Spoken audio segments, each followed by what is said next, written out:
Committee hearing will come to order. Our hearing today is on the President's fiscal year 2018 funding request and budget justification of the Department of State. I would like to welcome our witness, Secretary of State Tillerson. After opening statements from myself and the ranking member, we'll hear from the Secretary. We'll accept your written testimony and anything you would like to tell us personally. So this is going to be a little bit longer than normal. This is a very important issue for the country, a passion of mine. Number one, Secretary Tillerson, I like the way you represent our country. I think you have a style that's pretty good for the world as it is today. You're a man of few words, but I think when you talk, people listen. Your view of Qatar, I share. What you're doing in North Korea is beginning to penetrate. Just met with the Chinese. I think they get your message. And I think you're looking for ways to people to get to yes and always leaving back doors to hard situations. So in terms of your style and your attitude toward the job, I very much appreciate it. As to the budget, we're here today because the budget balances in 10 years. We need to increase defense spending. But once you do that, then if you're not going to deal with entitlements, you have to go to non-defense discretionary spending to find the offsets. And this account gets pretty much devastated. I'm not blaming you. I'm not blaming anybody. I just want the country to know I think this budget request is in many ways radical and reckless when it comes to soft power. And I look forward to working with you, Mr. Secretary, to find a better budget, but also to find a better State Department. You've just gotten there. You've been there a few months. A year from now, I think you'll have a better understanding of how the State Department can be reformed. And I intend to be your partner and champion for reforming the State Department. Let's give it a good once-over, see what works, what doesn't, how many people do we actually need. All of that is long overdue. I welcome that kind of analysis, but what we have today is a number basically driven by the requirement to balance the budget, increase defense spending, and this account gets hit pretty hard. I don't think it's a result of a scrutiny of how the State Department works as much as budget pressure given from increased military spending. So the first chart I have is to my right. If you don't fund the State Department fully, then I need to buy more ammunition. General Mattis, and I think we have other generals cutting the international affairs budget unilaterally. We have the effect of disarming our country's capability to stop new conflicts from forming. We'll place our interest, values, and lives of our men and women in uniform at risk. 16 retired four-star generals. So here's the point. I believe after 42 trips to Iraq and Afghanistan, we're never going to win this war by killing terrorists alone. That there has to be a soft power connection, that the day after you have to hold and the terrorists offer a glorious death and we must offer a hopeful life. And that's where your people come in, Mr. Secretary, the USAID included, to give the capability the day after to form a better life for those who are having to choose between terrorism and modern thought. So I believe, as the generals do, if you don't believe me, listen to the generals, that the State Department's role in the war on terror is very important, to me just as important as any military power we have. Now, how much do we spend on soft power? We spend 1.4%. So a lot of people think foreign aid is about 25% of what we spend, but compared to hard power, which is about 20% of what we spend a very small amount on soft power, and that 1.4% includes things beyond just traditional soft power. So I want the country to know that if you eliminated the State Department, you would not even begin to move the debt needle. The question is, if you cripple the State Department, it's not about debt. To me, it's about security and American values being impeded. So let's look at GDP on defense and non-defense. So what you see is that the GDP on hard power is about 3% of GDP. On soft power is a rounding error, and this chart shows you that we're going downward dramatically on soft power and upward on hard power. So comparison of DOD State Department workforce. How many people do we have in the hard power world and soft power world? Okay, you see over here the numbers of state USID, which is a very small percentage, and we have well over 1 million people in uniform. So if you believe soft power is important, and the generals tell me you do, look at the balance. So here's what I would suggest.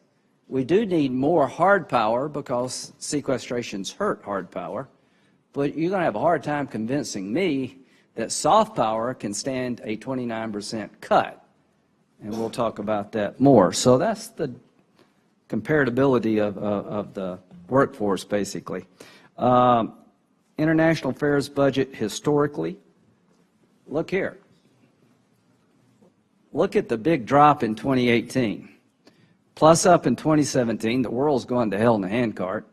Now, our response is to increase hard power, which I agree with, but a 29% reduction in hard power in 2018 doesn't make a whole lot of sense to me. Just look at that drop and say, given the world as we know it and the role that soft power plays, according to the generals, not Lindsey Graham, is this wise? I really don't think so. Embassy security funding. We all remember Benghazi. Look at this reduction in funding for security of our embassies. All I could say, given the threats that I see, now's not the time to decrease embassy security funding unless you're going to really close a lot of embassies. And I'm not so sure now's the time to be closing a lot of embassies. Cuts to HIV/AIDS.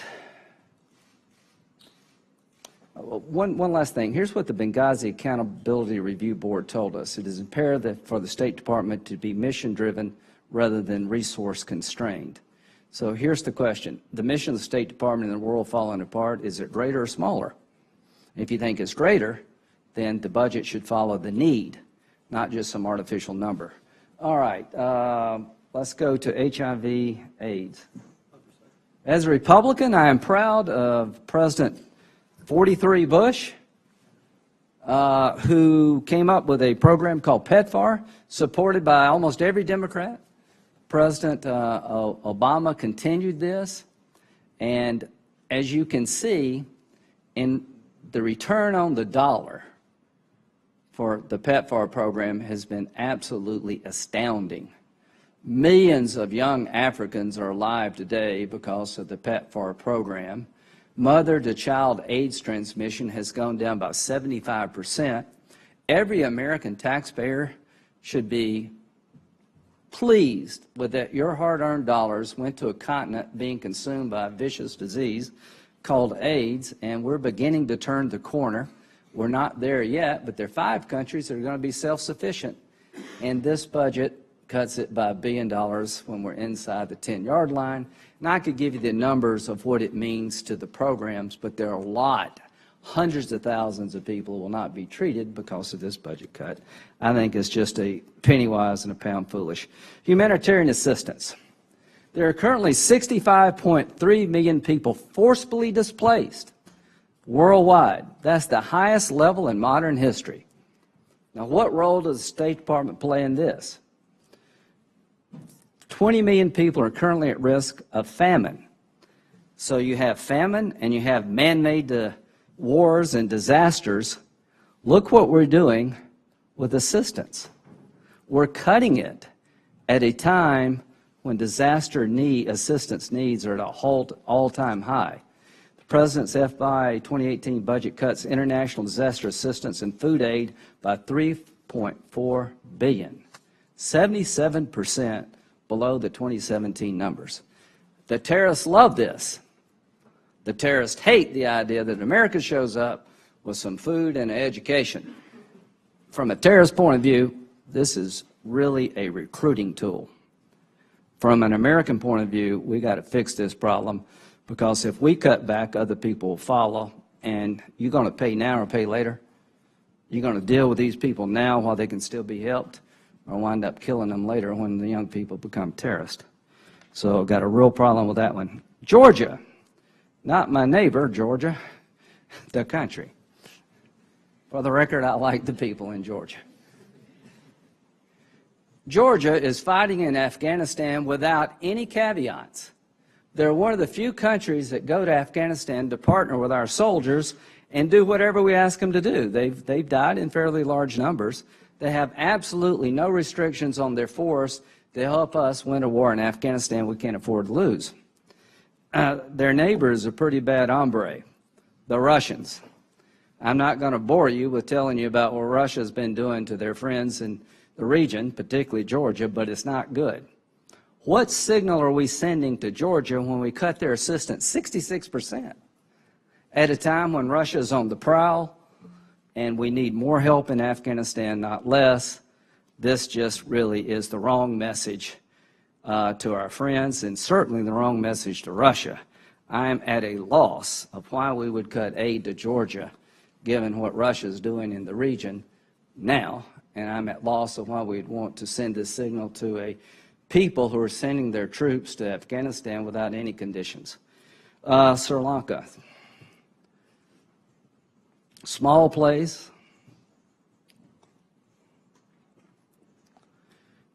It's within 20 miles of sea lanes that carry over 2/3 of the world's oil shipments and half the world's container cargo. China's a big player there. We just ended a 26-year conflict. Democratic progress is in our interest to have a democracy that close to the world shipping lanes. China is a competitor, and unfortunately, we're reducing our assistance to Sri Lanka as China is going all in. Not a wise move. Now, this is to you, Ms. Secretary. I think you ran one of the best businesses in the world. You're a really smart guy. But here's what's on your plate that I could think of. ISIS. You're going to beat them militarily, but if you don't have a plan for the day after, we're going to lose again. What do you do with Raqqa? What do you do with Mosul? What do you do with Anbar province? How do you hold it?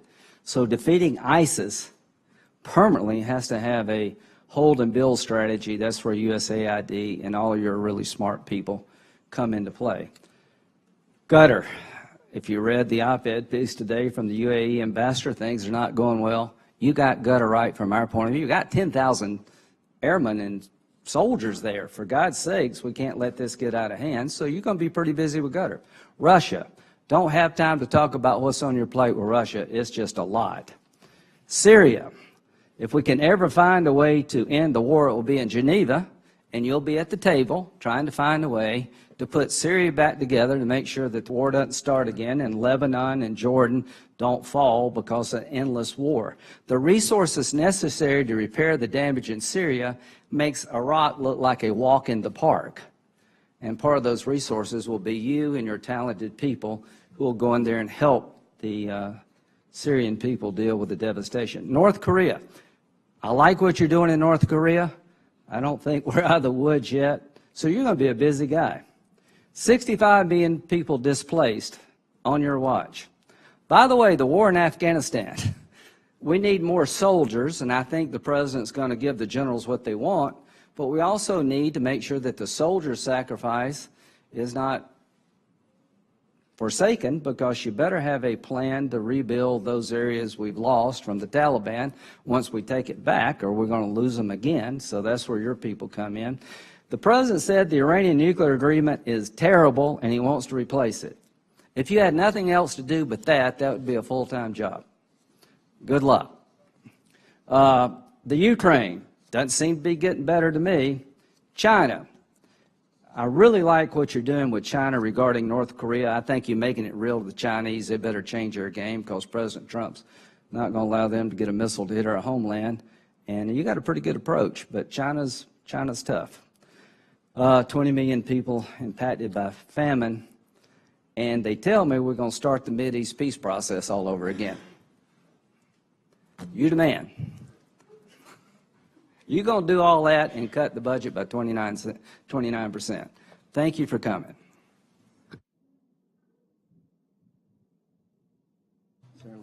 Well, I was going to be tough, but I'll. What I start off by saying is, like he said, I agree with Senator Graham. We've worked together on this subcommittee for a long time. Part of the time he's been chairman, part of the time I've been chairman. But usually the bills we brought out of here have gotten a virtually unanimous vote, Republicans and Democrats, because we care about it.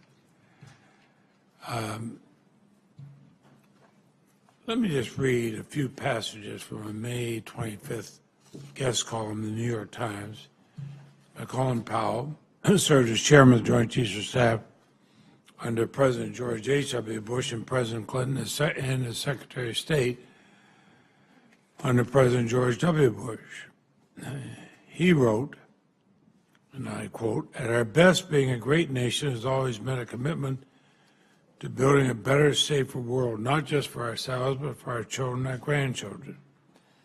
This has meant leading the world in advancing the cause of peace, responding when disease and disaster strike, lifting millions out of poverty, and inspiring those yearning for freedom. This calling is under threat. The administration's proposal to slash approximately 30% from the State Department and Foreign Assistance budget signals an American retreat, leaving a vacuum to make us far less safe. Proposal to bring resources for our civilian forces to a third of what we spent at the height of Ronald Reagan's peace through strength years. To be internationally irresponsible, distressing our friends, encouraging our enemies, and undermining our own economic and national security interests.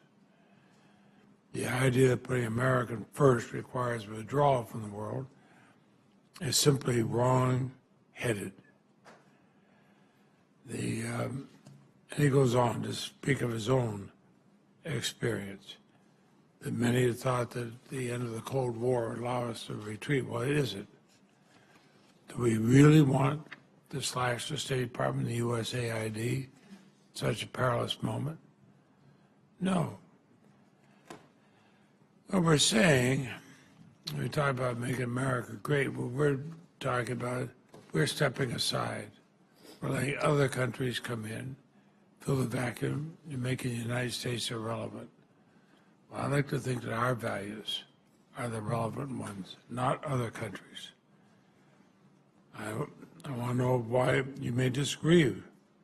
Well, obviously, you do disagree with Secretary Powell. Why you believe that eliminating thousands of personnel positions, cutting billions of dollars from programs administered by the Department of State and USAID is in our best interest. I would ask consent, as chairman, I put the Powell article in the record. Without objection.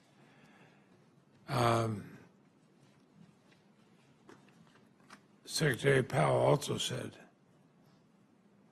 that many had assumed the Cold War's end would allow us to retreat from the world, but cuts that may have looked logical at the time came back to haunt us as tensions rose in the Middle East, Africa, the Korean Peninsula, and elsewhere. Confronting such challenges requires not just a military that's second to none, but also well-resourced, effective, and empowered diplomats and aid workers. What I think General Powell was saying, and others have said, much of the world has looked to the United States for leadership. We're walking away from that leadership if we say let somebody else fill in for us. Let somebody else take over.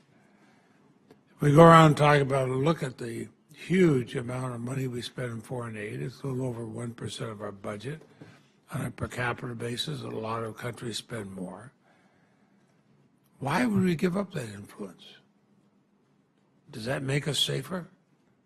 Why do we want to let some of these totalitarian regimes expand their influence versus American influence? Does that make us safer? Does it make us safer if we allow epidemics to accelerate around the world? Does it make us safer if we don't do anything to help with the refugee situation that's overwhelming allies of ours like Jordan? Does it make us any safer if we pretend that we can go Fortress America? Remember how well that worked in 9/11 when Saudi Arabia sent so many people to fly airplanes into the Twin Towers. We faced a terrible we faced a terrible terrorist attack, one of the worst ever in this country, by an American in Oklahoma City. Now suddenly we face it with Saudis coming in here, Saudi citizens. We can't be Fortress America. We face problems at home, of course. I use Oklahoma City as an example. We face problems from abroad. Those who came from Saudi Arabia and destroyed the Twin Towers. So I don't need to give you a speech, but I want you to know that I agree with the chairman, and we have very strong views on this. Ms. Secretary, the floor is yours. Thank you for coming.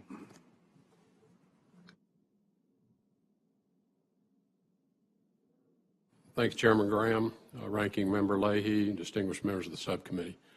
I appreciate the opportunity to discuss the administration's State Department and USAID budget request for fiscal year 2018. As we all know, America's global competitive advantages and standing as a leader are under constant challenge. The dedicated men and women of the State Department and USAID carry out the important and often perilous work of advancing America's interest every single day, 24 hours a day, 365 days a year. That mission is unchanged. However, the State Department and USAID, like many other institutions here at home and around the world, have not evolved in their responsiveness as quickly as new challenges and threats to our national security have changed and are changing. We are challenged to respond to a post-Cold War world that set in motion new global dynamics, and a post-9/11 world characterized by historic threats that present themselves in ways never seen before, enabled by technological tools that we have been ill-prepared to engage. The 21st century has already presented many evolving challenges to the U.S. national security and economic prosperity. We must develop proactive responses to protect and advance the interest of the American people. With such a broad array of threats facing the United States, the fiscal year 2018 budget request of $37.6 billion aligns with the administration's objective of making America's security our top priority. The first responsibility of government is the security of its own citizens, and we will orient our diplomatic efforts toward fulfilling that commitment. While our mission will also be focused on advancing the economic interests of the American people, the State Department's primary focus will be to protect our citizens at home and abroad. Our mission is at all times guided by our longstanding values of freedom, democracy, individual liberty, and human dignity. The conviction of our country's founders is enduring, that all men are endowed by their Creator with a certain unalienable rights. As a nation, we hold high the aspiration that all will one day experience the freedoms we have known. In our young administration's foreign policy, we are motivated by the conviction that the more we engage with other nations on issues of security and prosperity, the more we will have opportunities to shape the human rights conditions in those nations. History has shown that the United States leaves a footprint of freedom wherever it goes. Ensuring the security and prosperity of the American people and advancing our values has necessitated difficult decisions in areas of our budget. The fiscal year 2018 budget request includes substantial funding for many foreign assistance programs under the auspices of USAID and the State Department. But we have made hard choices to reduce funding for other initiatives. But even with the reductions in funding, we will continue to be the leader in international development, global health, democracy and good governance initiatives, and humanitarian efforts. If natural disasters or epidemics strike overseas, America will respond with care and support. I am convinced we can maximize the effectiveness of these programs and continue to offer America's helping hand to the world.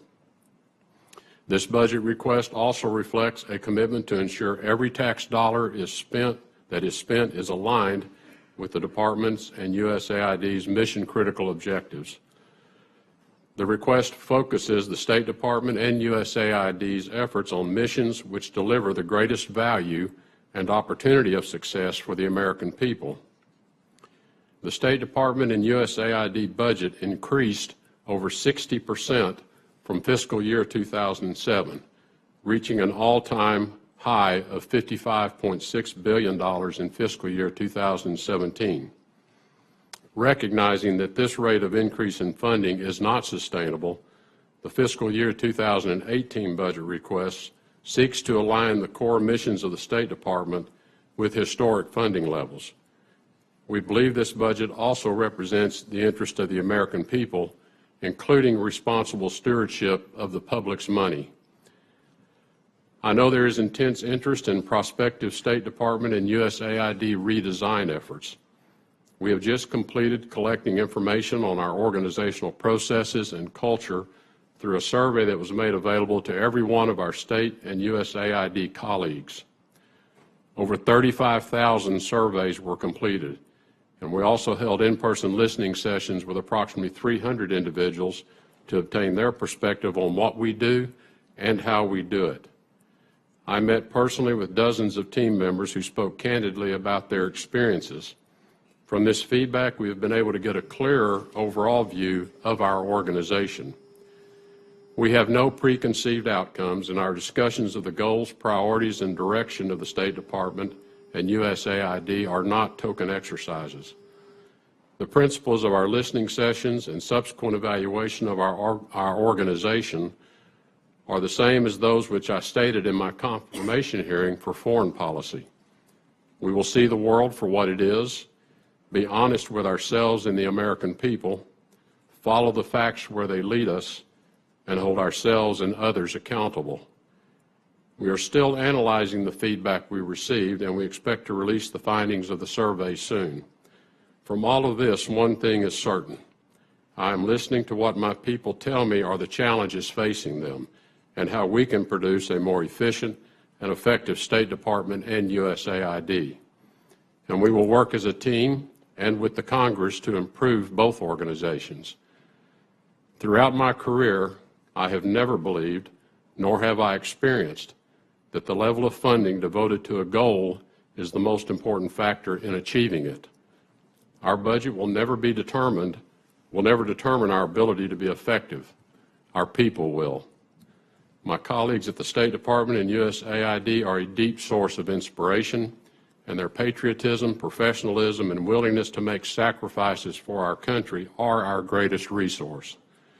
I am confident the U.S. State Department and USAID will continue to deliver results for the American people. I thank you for your time and am happy to answer your questions. Well, thank you. We'll do 7-minute rounds. And one, I look forward to your effort to reform the State Department, get the feedback, come to us and say, this is what we can do without, this is what we need more of. I think you got the perfect right attitude, but we've got to live with this budget until you get there is unacceptable for me. So between 2007 and 17, would you say the world is more dangerous or less?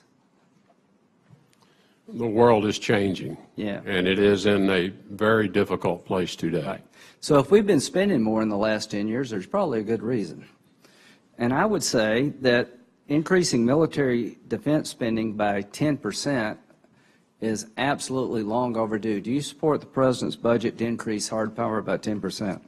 I do. Do you believe, as General Mattis and other generals, that soft power is an integral part of our national security strategy? Without question. Okay. So we got the general construct that soft power and hard power are important. I can understand increasing hard power given the threats. I don't understand reducing soft power by 29%. But we will work through this, Mr. Secretary. In terms of addressing famines as they may emerge, let's put the chart back up. Okay. There are currently 65.3 forcibly displaced people worldwide. 4 countries, more than 20 million people are currently at risk of famine. Why would we reduce spending in this area given the threats we face? Senator, I think the way we're addressing the challenge in these areas is, and talk about why people are displaced and then why people are in need of relief from famine. And the two are not unrelated because many of the areas of severe famine are related to conflict areas. What we have done in this budget is put the emphasis of the funds that we do have available on where the problems lie. And so in terms of our resources to attack the Defeat ISIS campaign and how we put in place zones of stability and restore areas to some level of normalcy, which will allow people who have been forced to leave these areas by the advent of ISIS and by the conflict will find the conditions such that they will want to return home. Right. So a lot of our de-ISIS effort is directed at really creating conditions for the return of refugees that have fled. In the areas of famine relief, we do appreciate the significant plus up in money that the Congress authorized in the food aid programs in 2017. We're delivering that money to where it is needed, or the food, in an effective and efficient way we can. Places like Yemen, which has severe famine problems, obviously because of the ongoing conflict, that presents significant challenges. So how do we attack the famine need in Yemen is we have to find the solution to Yemen that allows us to deliver the aid to those. So yes, sir. I look at these as an integrated problem, not as simply one item here or one item there. And I look at it as threat-based budgeting. I agree that it shouldn't be a number picked out of the air. It should be based on threats we face. I just don't see how, given the displacement of this many people and no end in sight, that 77% reduction in disaster assistance is consistent with the threats we face from the disasters that are going on all over the world. We'll just agree to disagree. Georgia, what do we tell our friends in Georgia about reducing their aid by 66% given the threats they face and the importance of Georgia's democracy to overall stability and our national security interest? Well, I've had 2 bilateral meetings with the Georgians already, and the President had an opportunity to meet them as well. When I talk to the Georgians about what would they like for us to do in the way of expanding our relationship, what they'd like to see is more economic trade activity between our countries. They are making significant investments in their country to make it more attractive in terms of deep water. Do they agree with these reductions? Their concern over these reductions did not come up in our conversations. I think what I would convey to you, Senator, is that at some point, as we have helped these countries get on their feet and become successful, we would expect for their requirements of our aid to be reduced. And I think Georgia would be the first to tell you they're very proud of how far they have developed their economy and have developed the ability to secure themselves against threats from Russia. Having said that, we're not abandoning them. We're going to focus the aid we have to help them in the areas where they feel it is most useful. Well, I've been contacted by the people in Georgia, and they're just absolutely floored. They said, what more do you want us to do? We're fighting and dying with you in Afghanistan without caveats. And maybe the threats coming from Georgia to Russia justify reductions of 66%, but I just don't agree with you. I just think it's the worst signal to send to a good ally, the worst signal to send to the Russians. But again, we'll work through this. HIV/AIDS. Do you agree that PEPFAR has been a very successful program for the American taxpayer? It's a model health program for the world to follow. Why aren't we cutting it by $1 billion? The program monies that are available are to sustain the HIV/AIDS treatments in 11 countries, to continue to take those to conclusion. As patients roll off of those rolls, new treatments can be made available. I agree with you that there may be 5 or 6 countries that can be self-sufficient. I just think the $1 billion cut now affects the countries who are not going to be self-sufficient, and it's just penny-wise and pound foolish. So the bottom line here is a threat-based budget on the soft power side would not resemble what is being presented, in my view. I humbly disagree with you. Just look at what you've got to do here. The money we're reducing to disaster relief is going to show up with more terrorists pulling back from Georgia at a time when they're still under siege by the Russians, is going to reward Russia and punish allies, is going to create a perception I don't want to create. The $1 billion coming out of HIV means less treatment for more people at a time when we're actually turning the corner. So from 2007 to 2017, if we've spent more, it's because the threats to this country require us to spend more. 1.4% of the budget is still real money, but at the end of the day is a small amount of money given the return. And let's agree with you on this, that the people who work for you are incredibly brave. They serve us as well as anybody in uniform, and I'm a pretty hawkish military kind of guy. The USAID workers and the State Department people out there in the fight, God bless you all. I just really worry about cuts in embassy security. I'm not going to beat you up. I know that we can do better than this, and we're constrained by artificial spending numbers that are going to change. So thank you for representing our country and taking this job, leaving a comfortable life to do what's on this board. Senator Leahy. Thank you, Mr. Chairman. We only have a few minutes here, so I think you can assume there'll be other questions which will be sent to you in written questions. Do we have your assurances they'll be answered? Yes, sir. Whether they come from Republicans or Democrats? I'm happy to answer any questions to anyone. I'm happy to take a phone call from anyone at any time. Thank you. You've sought to, and Senator Graham alluded to this, you have sought to reassure our allies that the U.S. will remain a global leader. With this budget, cutting money for diplomacy and development by an average of 30%, China and Russia are expanding in those areas. Does that allow us to have influence, or does it allow them to go ahead of us in influence? Well, Senator, I think we have to devise new ways to respond to a rising China and respond to a troubling Russia. And that long list of challenges on that board over there have been around for a while. The level of spending we've been carrying out hasn't solved them. I go back to my view that I don't think the money we spend is necessarily an indicator of our commitment. I think how we go about it, and we've got to take some new approaches to begin to address some of these very daunting challenges. The aid and the support and what we can bring to the issue is important. I'm not in any way diminishing that. But I think if we equate the budget level to somehow some level of commitment or some level of expected success, I think we're really undercutting and selling short people's intellectual capacity to bring different approaches to these problems. Well, I would know when Secretary Mattis talks about cutting our budget, your budget, then we should buy him more bullets. That kind of got our attention. You talk about money we've spent. Is every program going to work? Of course not. But I've worked with presidents of both parties, both Presidents Bush, for example, to increase funding in different parts of the world. So we could at least try. A number of those things have been very successful. We've talked about PEPFAR and others.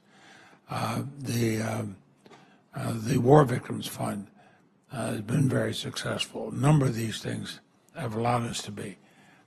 But when I look at some of these cuts, I mean, you've got, sure I got these right, 30% cut for diplomacy and development, millions of dollars appropriated for other purposes. You want to eliminate more than 600 positions from the State Department through buyouts, reduce more than twice that number through attrition. What are you going to do if suddenly you find that, whoops, we made a mistake here, we're going to need more, not less? Well, that's what the entire redesign exercise is about, is understanding better how the work gets done. What we've learned out of this listening exercise is our colleagues in the State Department, USAID, can already identify a number of obstacles to them getting their work done efficiently and effectively. If we eliminate some of those obstacles, it's like getting another half a person, because they have their time available now to direct it at delivery on mission, as opposed to managing some internal process that's not directly delivering on mission. I just use that as an example. I think when this is all said and done, our objective is to enable the people, our foreign service officers, our civil servants, our people in our missions, foreign nationals, to deliver on mission with greater efficiency and effectiveness. And in effect, we're going to get an uplift in effort delivered to mission. That's a good point to put on a PowerPoint presentation. But if you've got 600 people that are gone, they're obviously not going to be there to help. It sounds to me almost like you're spending more time figuring out who you can fire than who you're going to have out there doing things. We're not going to have to fire anyone. This is all being done through the hiring freeze, normal attrition, with a very limited, if needed, because we haven't determined whether we'll even need it, a very limited buyout program between the end of this year and next. So there is no firing program planned. Well, let me go into policy things. The president has gone out of his way to praise the leaders of very repressive regimes in Saudi Arabia, Egypt, Russia, Turkey, and Philippines. But now it seems that the White House wants to change our relations, which are finally beginning to improve, with Cuba. This, despite the progress we've had with Cuba, has benefited Cuban entrepreneurs and our businesses. How does this help? You know, after your recent trip to Saudi Arabia, where women are jailed and flogged for driving a car or leaving the house without permission of a male relative, they got a $100 billion sale of U.S. weapons. But somehow we have to step down on Cuba. Does that make sense? Well, with respect to Cuba, we are evaluating that policy and what our posture should be. I think our view is that the steps that were taken over the past few years to improve relations with Cuba, to open it up to greater economic participation by U.S. companies and American citizens, did not deliver a reciprocal change in policy or behavior by the Cuban government towards human rights. There's still political opposition. You don't think so? You don't think that the people who are now have jobs in Cuba and actually have some economic stability, they don't think it's better? I realize a number of those people now, as the Wall Street Journal pointed out last week, because of our restrictions on trade, are going to Russia to get the parts they need for their trucks and their cars and other things. They spend the money in Russia. Russia is getting involved to step in where we haven't been, and we're saying that. And I've gone to Cuba and criticized repression. I don't just sit here in an easy place here and say, "Oh, this is what's happening."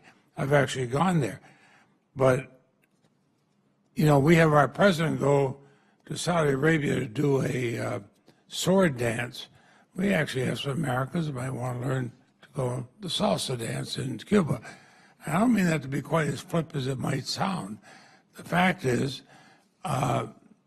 you and I can go to any country that'll let us in, but where we have to get there's only one country in the world we need permission from our government to go, and that's Cuba, right off our shore, as though it's some kind of a threat to us. We can go to North Korea if they'll let us in, like Dennis Rodman, or we can go to Iraq or Iran or anywhere else that they'll let us in, but not Cuba. I mean, frankly, we'll talk more about this. My time is up, but good Lord, let's deal with reality, not rhetoric. Senator Morant, I didn't think that was a question, so go I ahead. don't want to if the secretary wants to respond to it out of fairness, feel free. Well, I think it's somewhere in there was a Cuba question. As I began to... Would you roll back what we're doing in Cuba? Would you roll back what we're doing? I think what we are examining in the policy discussion on Cuba is there is existing law that is still in place, Helms-Burton, that says we are not to allow or facilitate people to allow financial support revenue to the regime.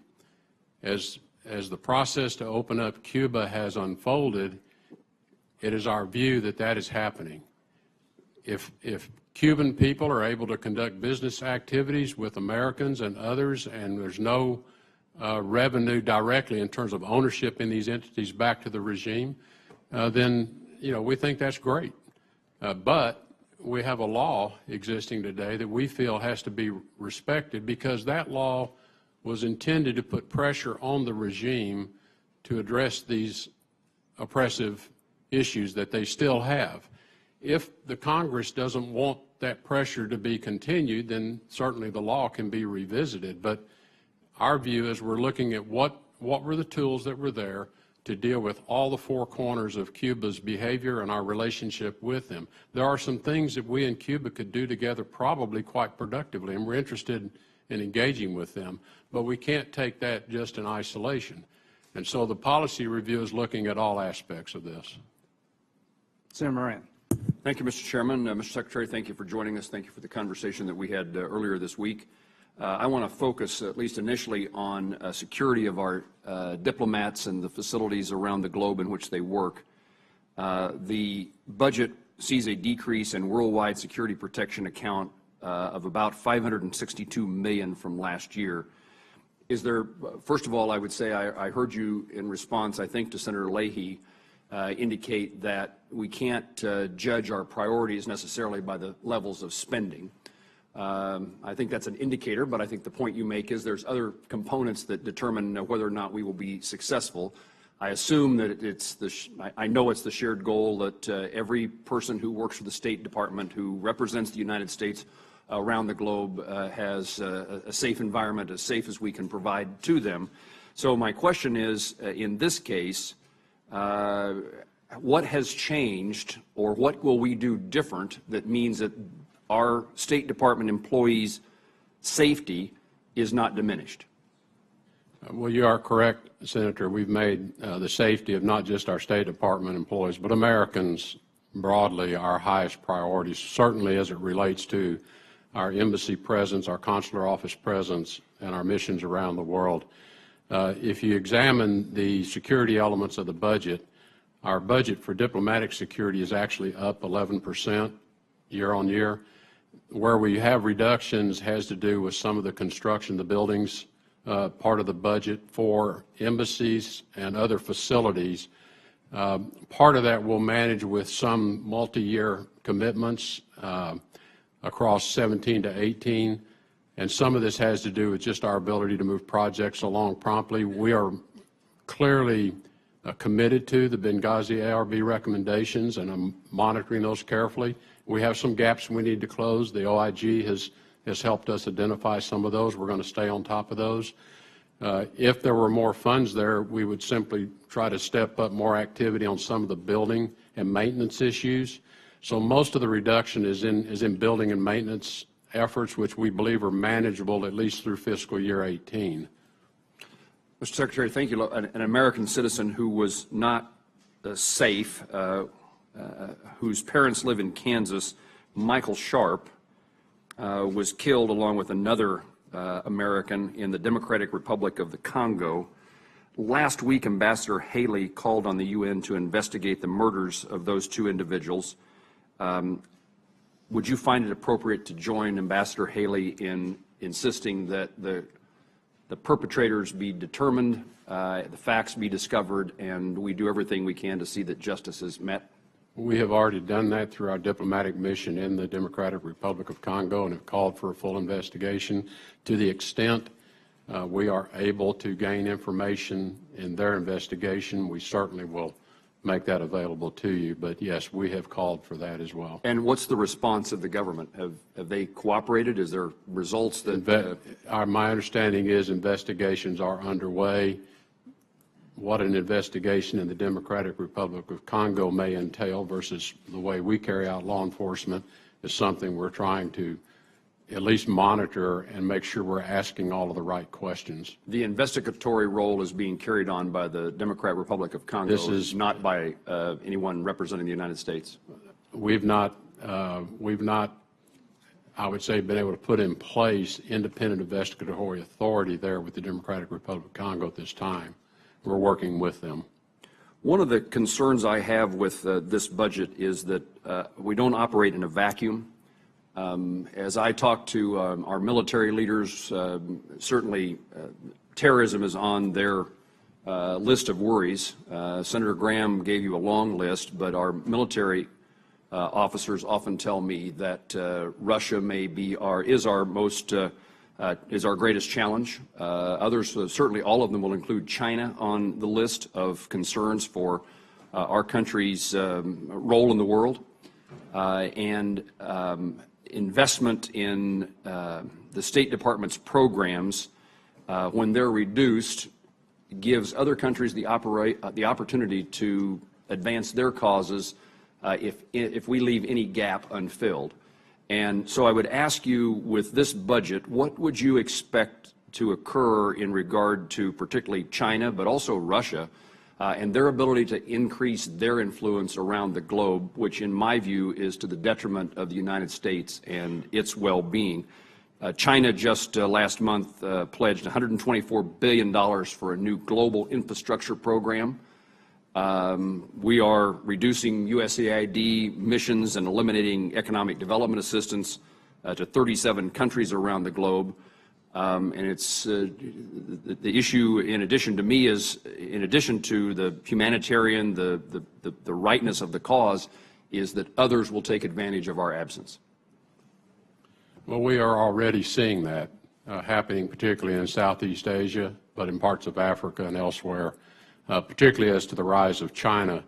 And I think our challenge is, in China's case, it is a centrally command-controlled economy. So when they come with economic, not just loans, assistance, but also companies to carry out infrastructure projects, they get the whole package. And so countries that enter into these arrangements, and we are talking to these countries and cautioning them about what they're getting themselves into in terms of getting themselves overburdened with loan commitments to China, that when China offers to build a railroad, build a road, build a port, they don't do it with local employment. They bring Chinese employment in, and then those Chinese employment never goes home. We see this happening. We're working with partners in the region. This was a subject of discussion when Secretary Mattis and I attended OSMIN, our 2+2 ministerial last week in Australia, as well as in our conversations with New Zealand, Singapore, and others. One of the approaches we are exploring is whether we can get the World Bank to also bring its mission to Southeast Asia, bring more private equity, private sector investment dollars to the region, and bring more counsel and advice to countries and give them another alternative around how to finance these projects, get more private sector involvement there. What's required to get the private sector to engage is some of these countries have to continue to improve their investment climate, like Vietnam, the Philippines, and others. We're working with them on what's necessary, and in our meetings with the ASEAN countries, they see this threat. They see it, they feel it, and so we do have to be there with an alternative. To your point, you're exactly right. We have to come with an alternative, but our alternative can't be solely achieved through the funding available through state or USAID. We really have to mobilize a much broader effort, and that's how we're responding. Thank you, Mr. Secretary. Senator Shaheen. Mr. Chairman, I'll defer to my colleague, Senator Durbin, because he was kind enough to open the door for me, which is why I got here before he did. So he was really here at the same time. No, absolutely not. Senator Durbin. Senator Durbin. No, Senator Durbin. No good deed goes unpunished, as we've said. Okay. Good Samaritan never goes unpunished. Secretary Tillerson, thank you for being here. I'm sorry that I missed you this morning at the Foreign Relations Committee because I was at another appropriations subcommittee hearing. But I wanted to ask you about recent news reports that have described a proposed trip to St. Petersburg by Undersecretary Tom Shannon that's going to happen on June 23rd. And news reports have suggested that the purpose of the trip is to try and discuss with the Russians how we might be able to work together against ISIS in Syria. And last week, a State Department spokesperson admitted that one of the things that will be part of the conversation are the 2 DACAs that were seized last year in response to Russia's interference in our elections. And I have a picture of those there, and we can see that they are quite substantial. It's my understanding that one of the intelligence reports suggested that these were used for collecting intelligence by the Russians. And I wonder if you could share with us, given Russia's continued behavior, why we would even consider the return of those 2 DACAs as part of any discussions that we're having with them. Well, let me describe to you the nature of our current dialogues with Russia, because they're occurring at a couple of levels. On what I would call the strategic big issues, like can we work together in Syria? How are we going to resolve the Ukraine? How are we going to deal with cyber interference?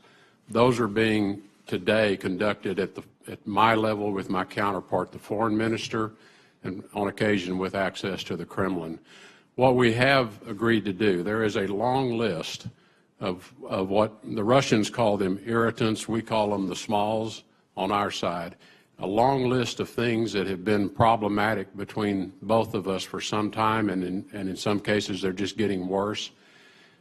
You'll recall when I made my trip to Moscow to see my counterpart, Foreign Minister Lavrov, and had a 2-hour meeting with President Putin. I came out of those meetings and I said, you know, our relationship is at the lowest level it's been since the Cold War, and it is spiraling down. And I said, the 2 greatest nuclear powers in the world cannot have this kind of a relationship.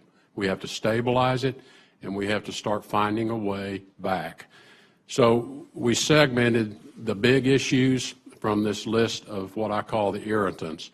The Dachas are on that list. We have things on the list, such as trying to get the permits for our consular office in St. Petersburg.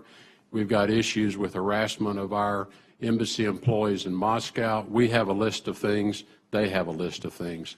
I don't want to suggest to you this is some kind of a bartering deal. It's more, let's start working on some of the smalls and see if we can solve them. As to the Dachas, these 2 properties have been in ownership of the Russians dating back to the Soviet Union, 1971. They've owned these properties and have used these properties for a very long time. They were transferred to the Russian Federation government for $1 at the breakup of the Soviet Union. We have continued to allow them to use these properties. And they have used these properties continuously for all that time. President Obama, in response to the interference with the election, expelled the 35 Russian diplomats and seized these 2 properties. What we're working through with them in this conversation is, under what terms and conditions would we allow them to access the properties again for recreational purposes? We've not taken the properties from them; they still belong to them. So we're not going to seize properties that are theirs and remove their. But we are talking about under what conditions would we allow you to use them for recreational purposes, which is what they have asked. And we have things on our side that we're discussing terms and conditions with them as well. So this is part of how do we take some of the irritants out of the relationship and stabilize things. And I don't mean to interrupt, but my time is running, and I wonder if you could tell me, if the properties are returned, how we would ensure that they would not be used for intelligence gathering purposes. That's part of the terms and conditions we're discussing with them, because we've been pretty clear to them, we know what you were doing there. We're not going to allow you to continue to do that. Thank you. As the Chair Graham pointed out, the 2018 budget proposal would reduce $1 billion from the PEPFAR program. And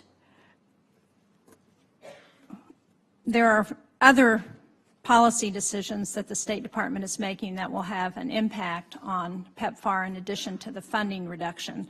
As you know, the State Department in May released guidelines for the implementation of the Mexico City policy, or the global gag rule, which for the first time ever will apply to all global health assistance programs, including PEPFAR.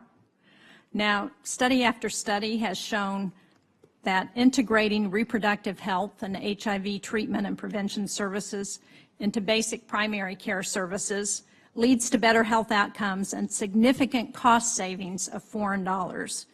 And yet, the State Department in this budget proposes eliminating all funds for family planning. So how will the State Department continue to move towards integrating HIV and reproductive health and family planning in light of the drastic cuts that are being proposed to reproductive health funding and the restrictions that you are imposing by the global gag rule? Well, first, just to be clear, the reduction to PEPFAR is $1 billion, as was pointed out earlier. No, I understood that. It's the money for the family Right. planning also has been cut. The extension of the Mexico City policy to all areas of health delivery was directed under presidential executive order. And so the State Department, when we received the executive order, began immediately to work with all of the delivery services, including all of those in PEPFAR and a number of the other NGO organizations and important partners in the health delivery networks across the world. Our assessment, we believe, is that the impact on those service providers is going to be minimal. That is what we believe. We're hearing from them. But to monitor that carefully, I have said that we will have a report to me after 6 months of how is this working, what has been the impact. And we've been directly engaged with a number of the major private donors, like the Gates Foundation and others, clearly working with them to say, let us know how this is impeding your ability to deliver on the other parts of the health mandate that we still strongly support.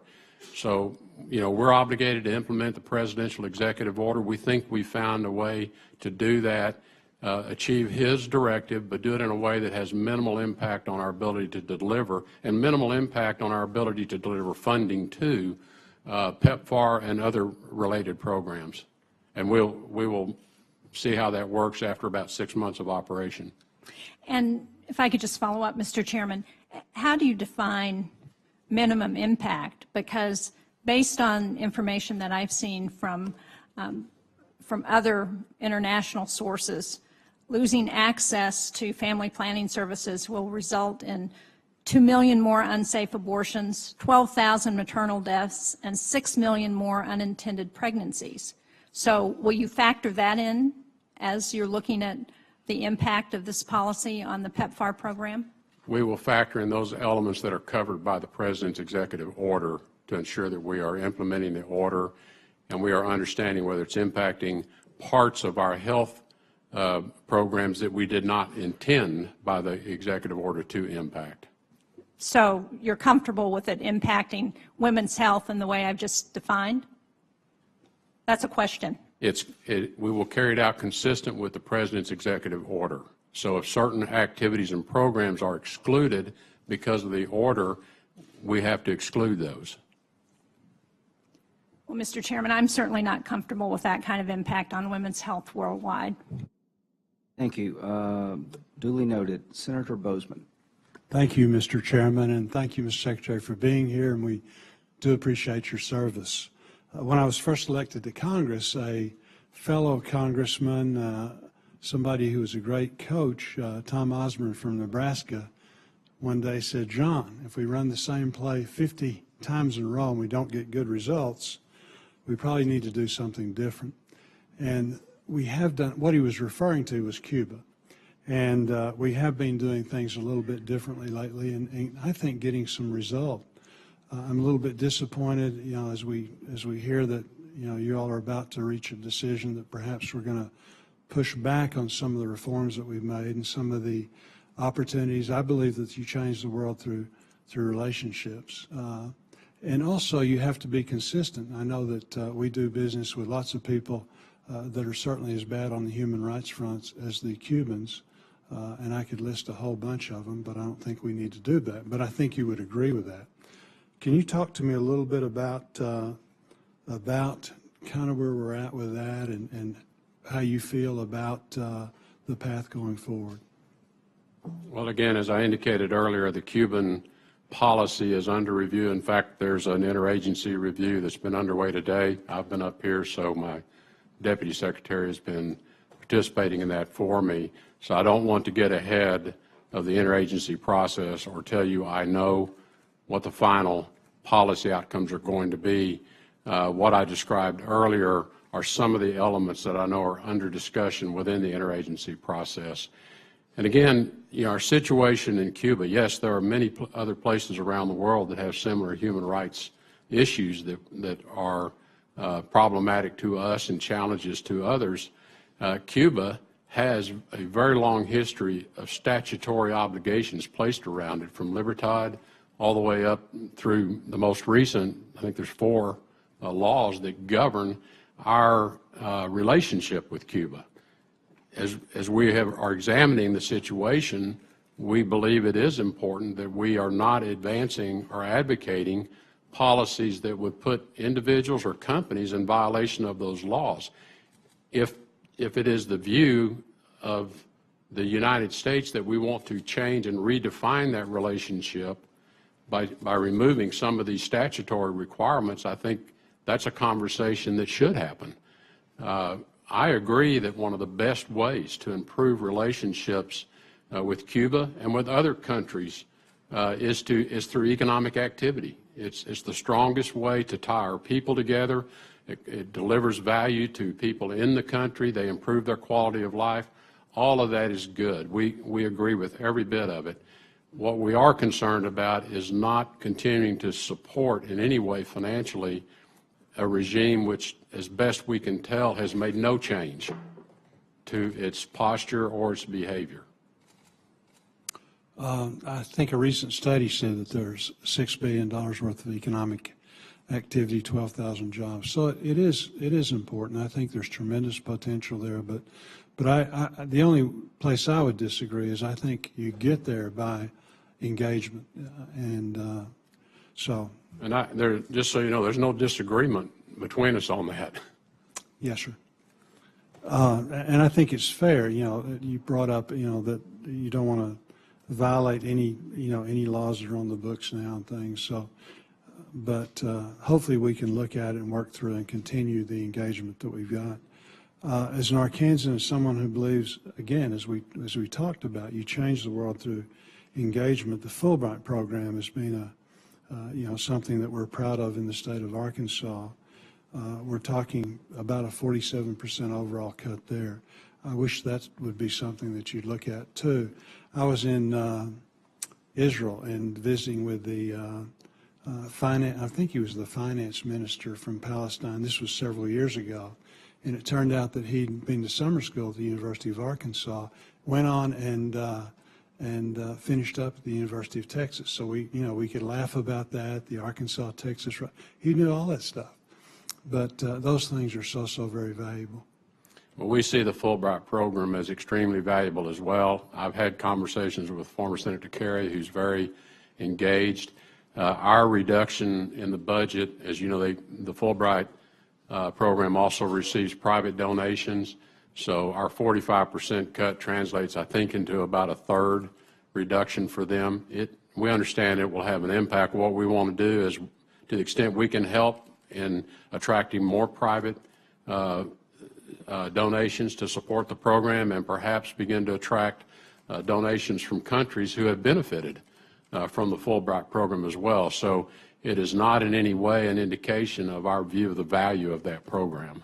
I think Mark Green is an excellent choice for USAID, and I congratulate you on your choice there. Can you talk just for a second about the reorganization process that you're going through, and commit to working with the committee to make sure that the changes that that you're in the process of doing, that they're sustainable, as we go forward? Well, as I indicated, we have just completed what I think is having done this in the private sector once or twice and in a big nonprofit once. There's a process that I know has delivered for me in the past. So we just concluded this listening effort, which will inform us and shape how we feel we need to now attack the redesign and the way forward. I've interviewed a couple of individuals to come in and help me lead that effort. I think, we will finalize the listening report here in the next few weeks, and we're going to make that available so people can see that. Out of that report, though, there were about 13 themes that emerged, and these were extremely valuable to begin to help us focus on where are the greatest opportunities to remove obstacles for people, because that's really what this is about, is how do we allow people to get their work done more effectively, more efficiently. And we will be going after the redesign. Some of this is internal processes, some of it is structural, some of it are constraints that, quite frankly, Congress puts on us through some of the appropriation structures, and I understand all well intended to ensure accountability and oversight, but it ends up adding a lot of layers. So we're going to be getting at that. We hope to have the way forward, the next step, framed here in the kind of August time frame so that we can then begin the redesign process itself September. I'm hoping we can have all of that concluded by the end of the calendar year, and then 18 will be a year of how do we implement this now, how do we affect the change and begin to get that into place. Thank you, Mr. Secretary. Thank you, Mr. Chairman. Let me associate myself with the Chairman's opening remarks. I thought it was a brilliant presentation that puts in perspective why we're here today. Mr. Secretary, I've already said it on the record once, and that's the only time I'm ever going to say it. No, seriously, I do respect what you said earlier. Mr. Secretary, I come in this same room and I sit down as ranking member on the Defense Committee.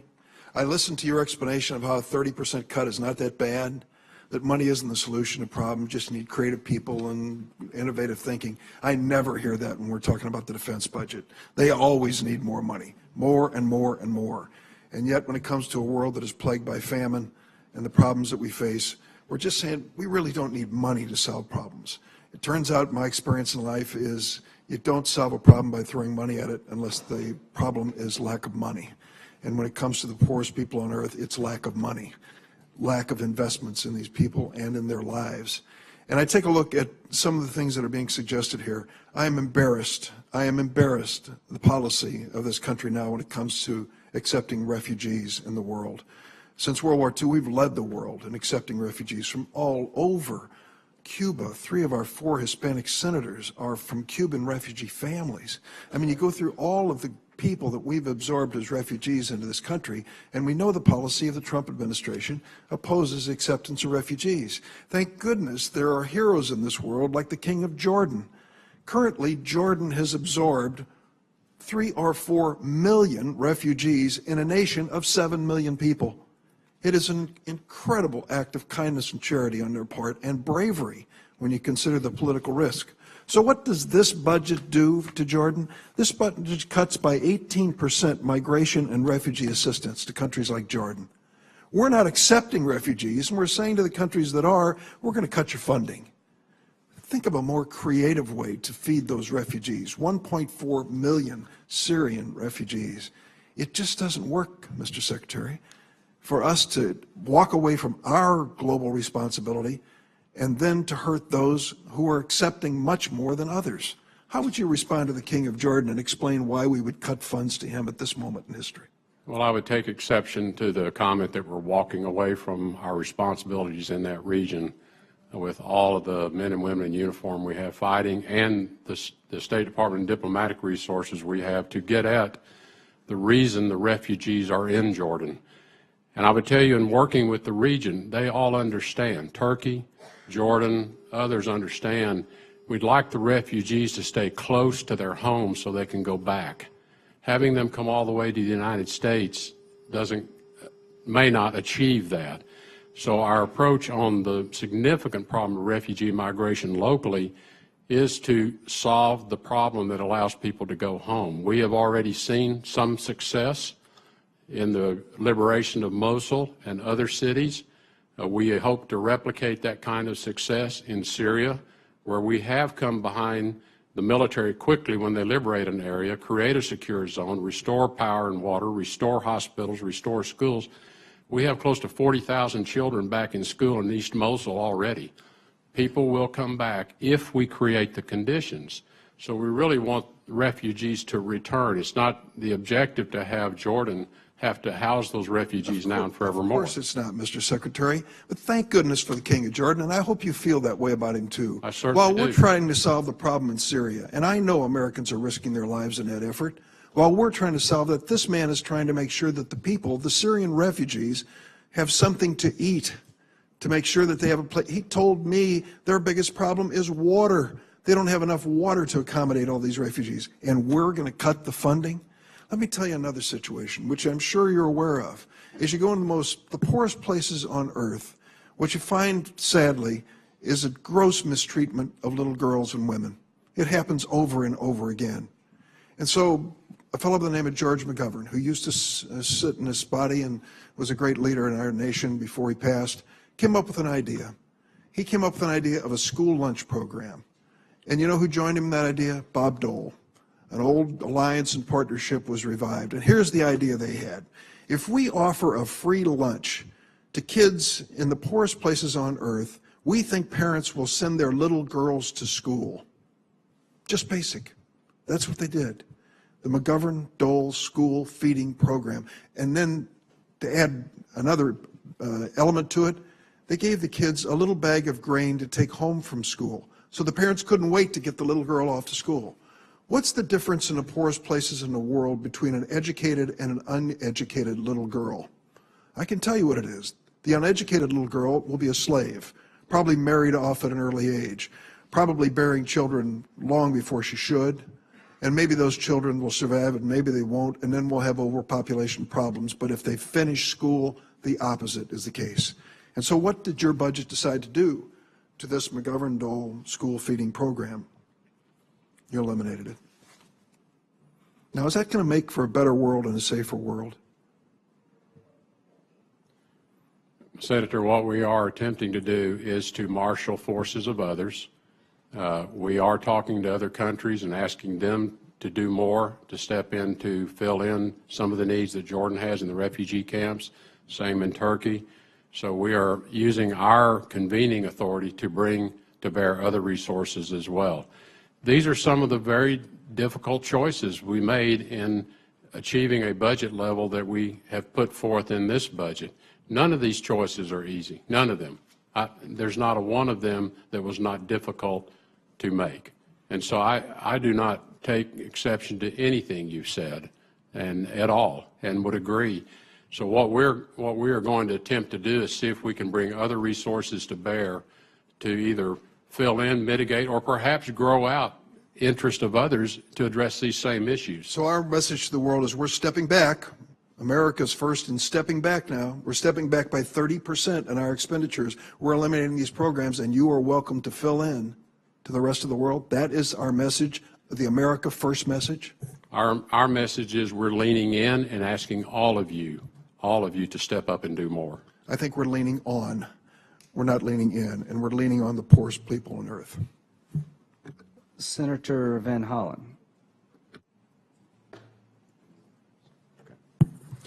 Thank you, Mr. Chairman, and welcome, Mr. Secretary. Good to have you here.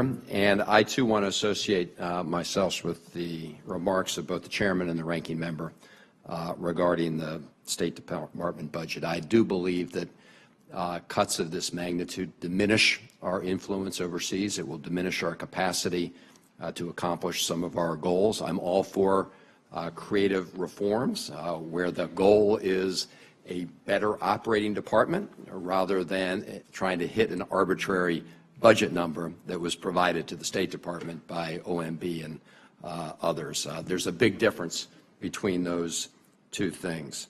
I want to talk to you a little bit about Russia and legislation the Senate will soon take up regarding Russian sanctions. I know that you've previously stated what every intelligence agency has concluded, that there was Russian interference in our elections. Is that the case? Yes. Yeah, and I'm not here to debate whether it was a decisive intervention or not, but they interfered. And you would also agree, would you not, that they are attempting to interfere in the elections of many of our NATO allies, as in the Netherlands or France. It certainly appears that way. It does. And so would you also agree that Russia would prefer a weaker NATO to a stronger NATO?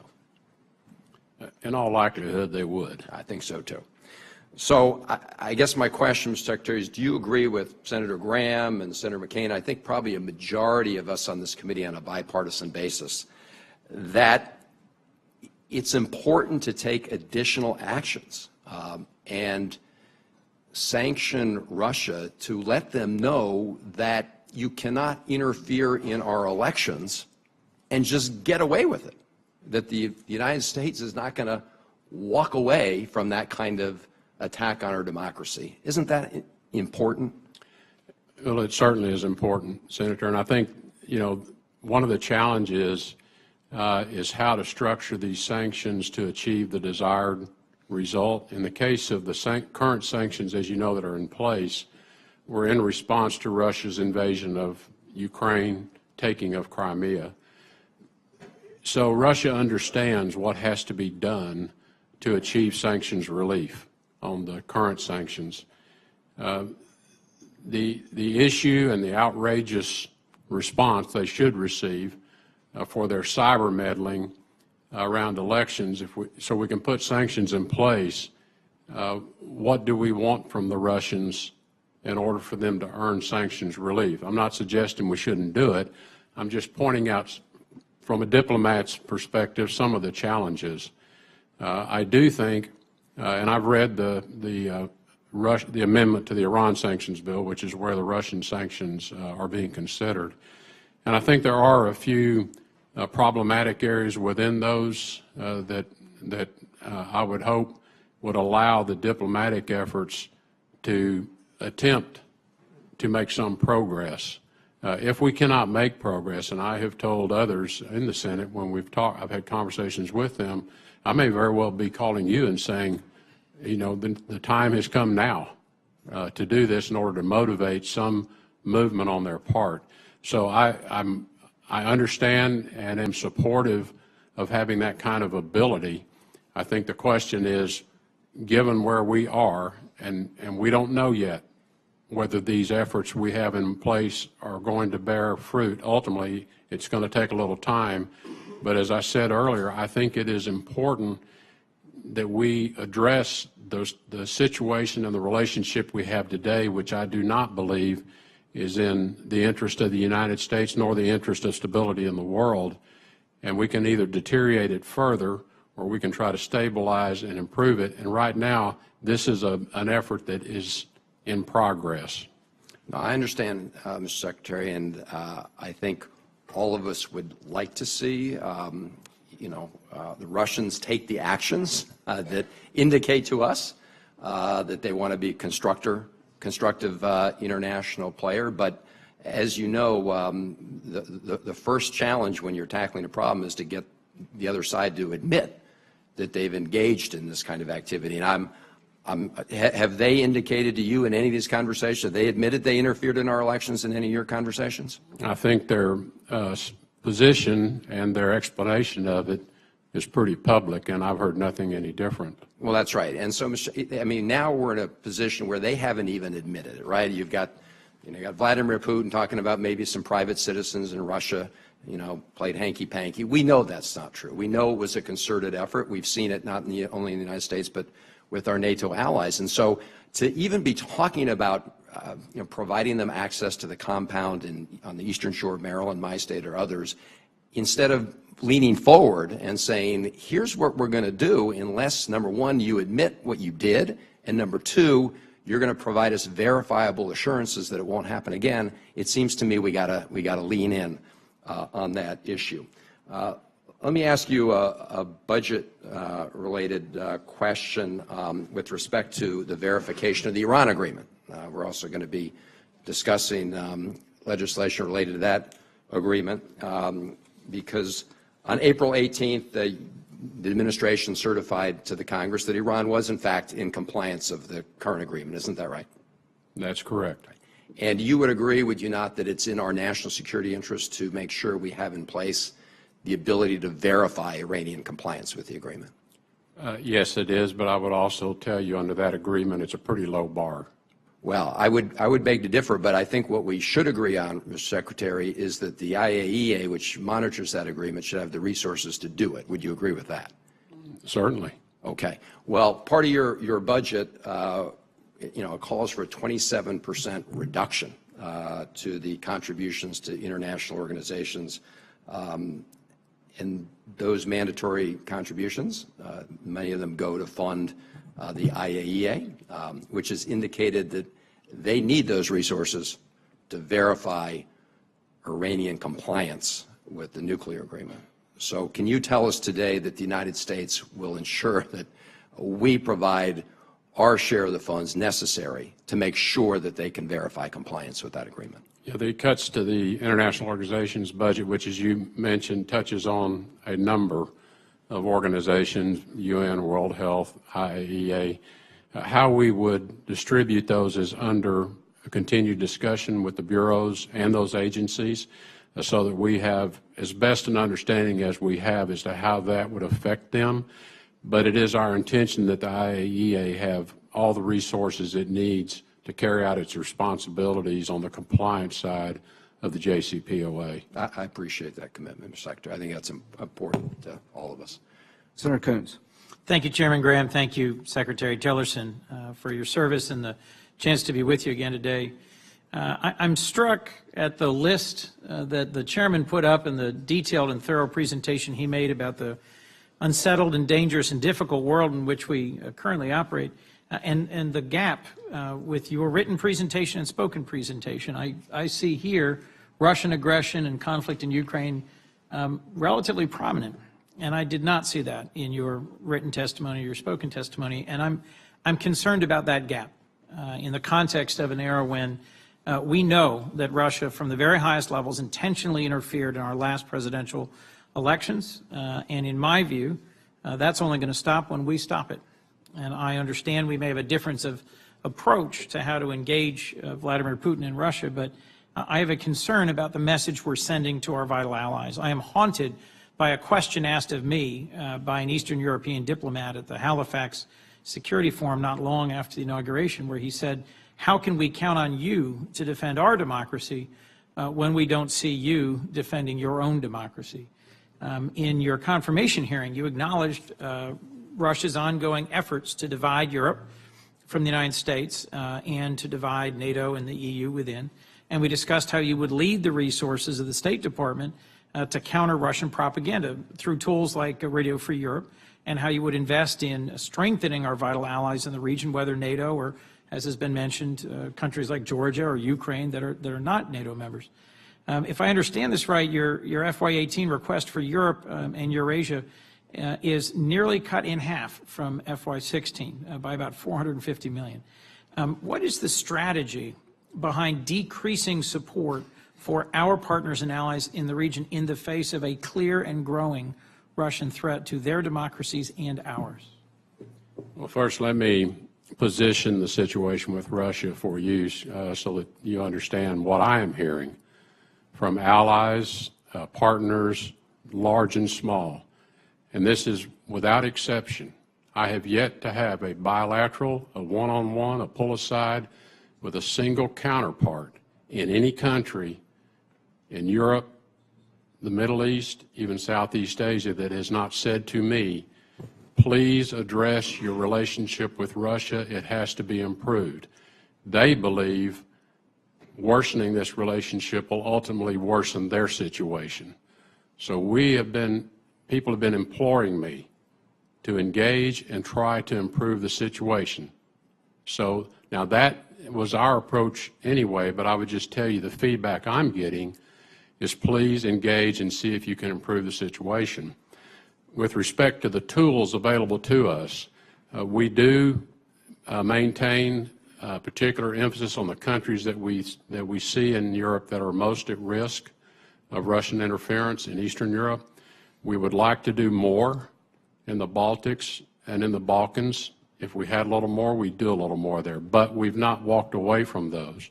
We do want to continue to perfect more sophisticated approaches as to how to push messages into Russian society, obviously through social media, through broadcast, through all of the tools available to us. And we are going to continue to maintain that effort to ensure we are in the conversation among young people and others inside of Russia.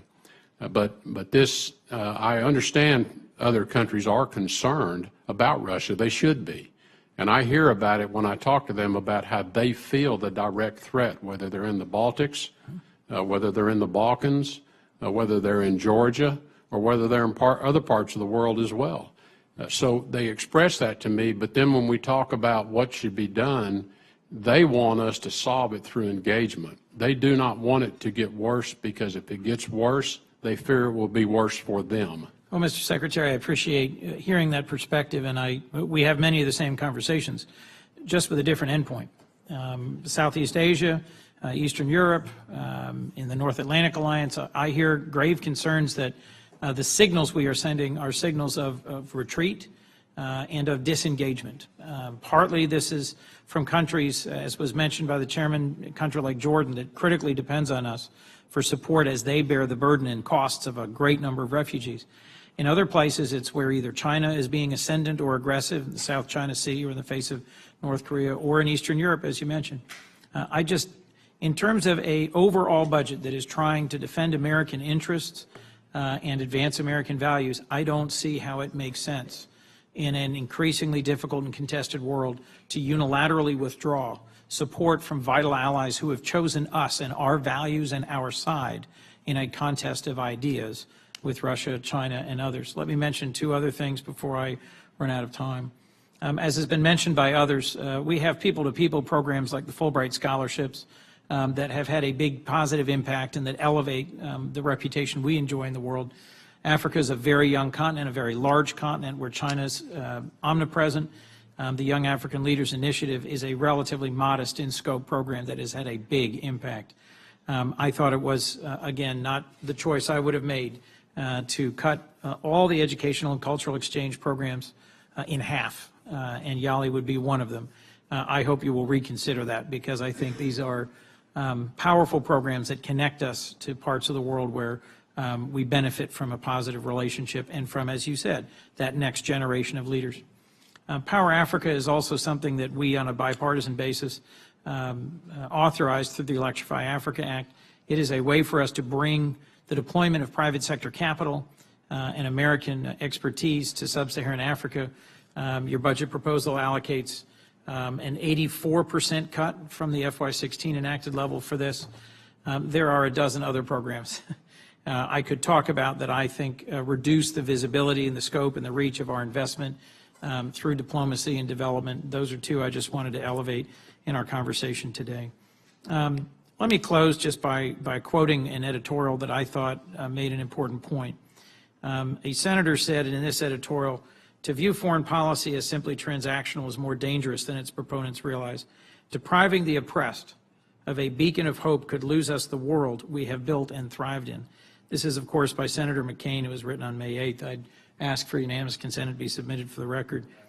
I am concerned that in a world that is increasingly unstable and where there is a clear contest between authoritarian capitalism and real capitalism, a democracy that is a capitalist society, that we need to step up our game. And I agree with increasing our defense investment, but I think to do it without also sustaining or increasing our investment in diplomacy and development is ill-considered. And I really hope that we will work together to advance human rights, to advance diplomacy, and to advance development through this budget.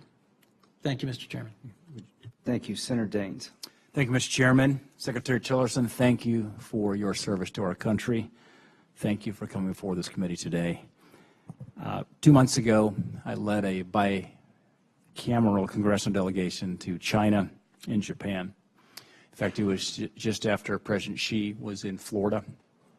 I was heading over to China, I think that Sunday. And we were underscoring our concerns about the threat posed by North Korea, noting that the U.S., and I quote, era of strategic patience is over, as was articulated by Vice President Pence, who came there the week after we were there in terms of in the region. Despite international efforts to pressure Pyongyang, it continues to conduct missile tests, nearly a dozen already this year. While some of these tests have failed, I'm concerned that North Korea is learning from these failures. There's an old saying, when you attend college, you learn a lot more from the tests you fail versus the tests you ace. Meanwhile, South Korea has delayed implementing part of THAAD, the missile defense system. My question is, how have the latest developments impacted the State Department's engagement with South Korea, Japan, and China to protect against North Korean aggression? Well, as you know, the new South Korean government is being put into place. They have not named all of their cabinet positions yet, but we have been in conversations with some of their representatives who came to Washington, as well as maintaining a very close dialogue with our Japanese counterparts. So our intention, and I know the South Koreans are committed as well to the strong trilateral partnership that we have that confronts North Korea first and foremost, and then ultimately, at some point, at the appropriate point, engage with others.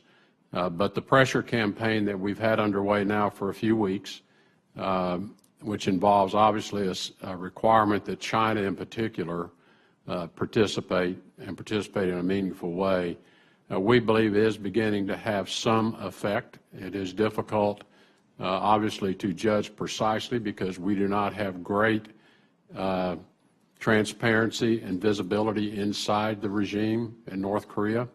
But this is a campaign that has a forward map as to how we continue to implement and increase that pressure on the North Koreans until we receive a clear signal that they now are ready to engage with a different mindset about the way forward. You could interpret the level of missile testing obviously is quite disturbing to us. Whether that's a sign they're trying to give to us that it's not working, or whether it's a sign that it is working, is difficult to tell. But we are monitoring all of those tests carefully, and particularly in terms of what is the nature of the test. And we have good alignment between ourselves and the government of China regarding first the objective, a denuclearization of the peninsula, but also we have a good understanding between us of what actions, if North Korea went too far, what actions would have caused us to be completely aligned.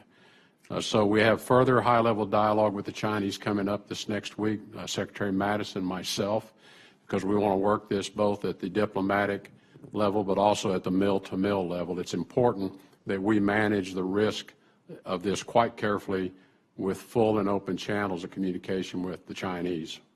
Secretary Tillerson, I want to commend you and the administration in the leadership that I've been seeing in Asia. I lived in China for 6 years working for Procter & Gamble. I was there when Kim Il-jung's grandpa signed the deal back in '94, and we've seen what's happened since then. I was struck by, as you just mentioned, the change in the engagement approach the Chinese now have. We met with Premier Li Keqiang as well as Chairman Zhang Dezheng as they are, I think, as you stated, changing their engagement strategy with North Korea. And I want to thank you for your leadership in that regard and this very important issue.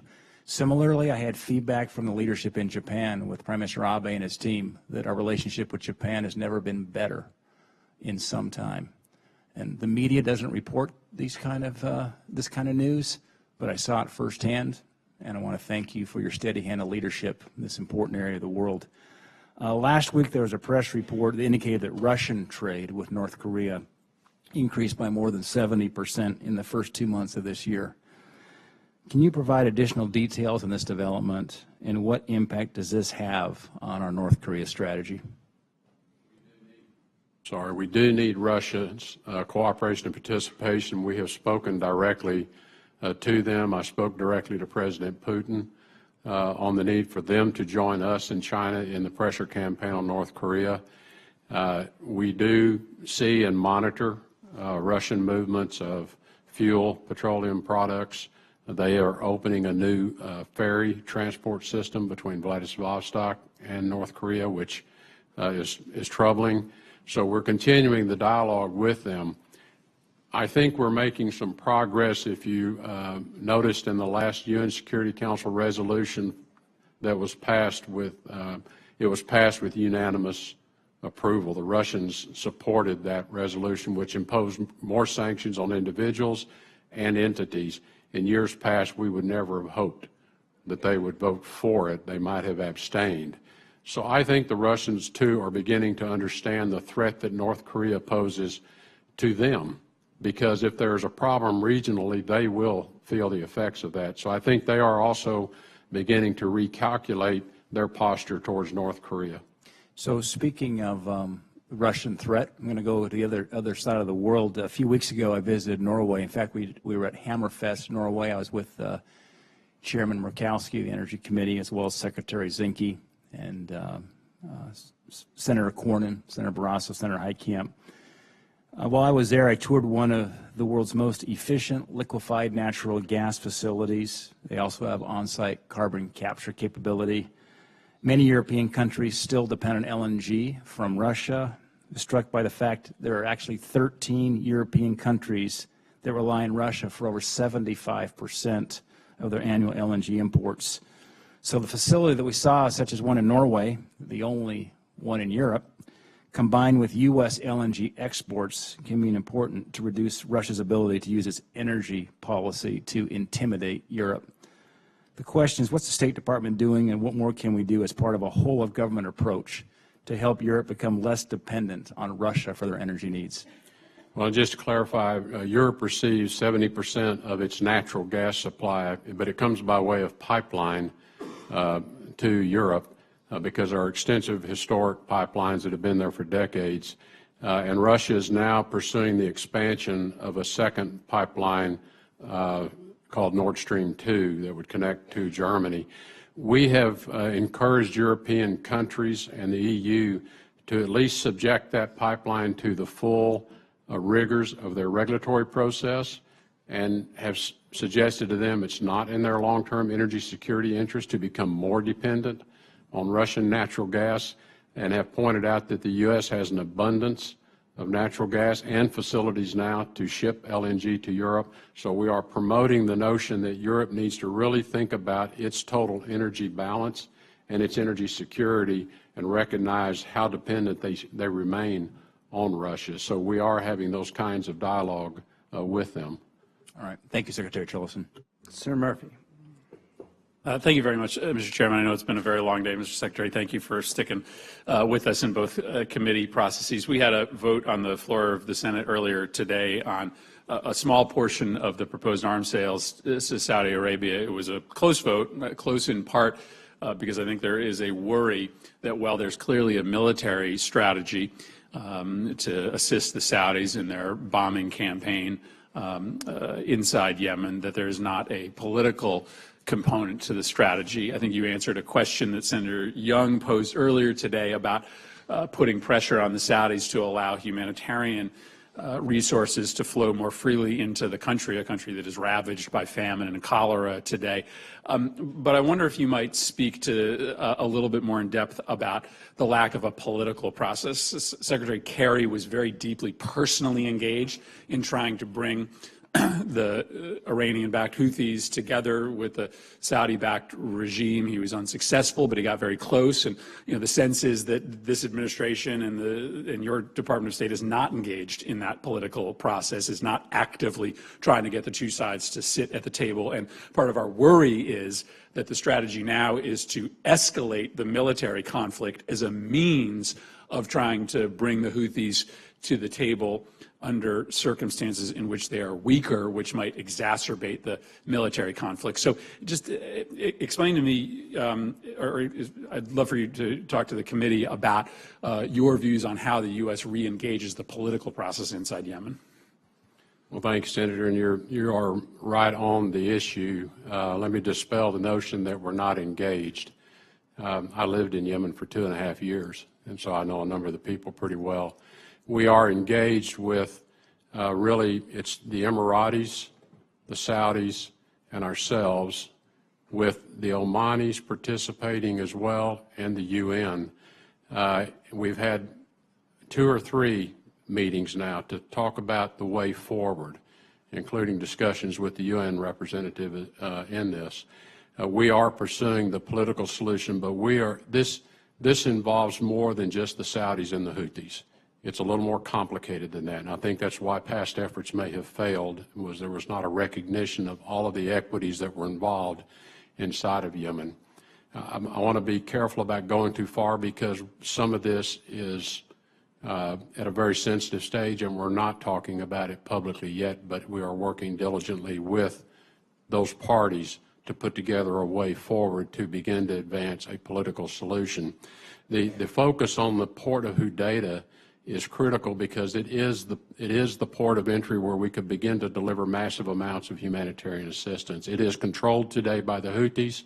The aid that has been sent in through that port, we know, most of it has not made it to the people it was supposed to make it to. We've been working with the UN Secretary General. We're working with both the Emiratis and the Saudis to gain agreement over how we might gain control of that port. We believe we can gain control of the port under some other third authority's control, and then the next step is we've got to put in place a safe passage for the aid to make it all the way to Sana'a and other parts of the country where the suffering's the greatest. And it's that safe passage piece that we're working on right now. If we can stabilize the humanitarian situation, and if we can disrupt the elements of the conflict itself, then we think with some other steps that are underway but were not yet taken, we think we can create conditions for a political process to begin. Just to clarify, are you talking about, when you say retake that port, you're talking about a military campaign? So No, military campaign to retake the port? No, that the Houthis would voluntarily turn that port over to a third authority, not the Saudis, not the Emiratis, and that we would gain access. Then the next step is how do we create the safe passage to connect the aid to the people that need it. How do you gain a political reconciliation there if you're not talking to the Iranians? The Iranians are part of the problem. And again, I want to be a little cautious about how far I go given the sensitive nature of how we're trying to put this together quietly. I would just say that they are not directly at the table because we do not believe they have earned a seat at that table. We would like for the Iranians to end their flow of weapons to the Houthis, in particular, flow of sophisticated missiles to the Houthis. We need for them to stop supplying that. And we're working with others as to how we could get their agreement to do that. This is an extraordinarily difficult. It's more complicated than the 2 or 3 countries people think are involved. And it is a very difficult country in which to reach even a political settlement, having been through 2 civil wars now. So we want to take this in a manner that it will be durable if we can take it to that place. I guess part of the struggle is figuring out who earns a seat at the table and who doesn't. So the Russians have earned a seat at the table with respect to the future of Syria, despite the slaughter that they have allowed to happen, but the Iranians don't earn a seat at the table inside Yemen. It seems as if you have to talk to people that we disagree with, the people that are often our adversaries, if you want to make peace in places like that. How do we distinguish in that way as to why the Iranians don't get a seat at the table, but we give the Russians a seat at the table? It's the role they're willing to play from this point forward in working with us to stabilize, create conditions for ceasefires, and create conditions for political discussions. In the case of Syria, we have a discussion and we have a process underway with the Russians to achieve some stability and create conditions for the political process to unfold in Geneva, where, quite frankly, neither Russia nor we have a seat at the table under the Geneva process, but we can be there to influence. In the case of Yemen, we do not have any construct today that suggests the Iranians have any interest whatsoever in de-escalating the conflict in Yemen.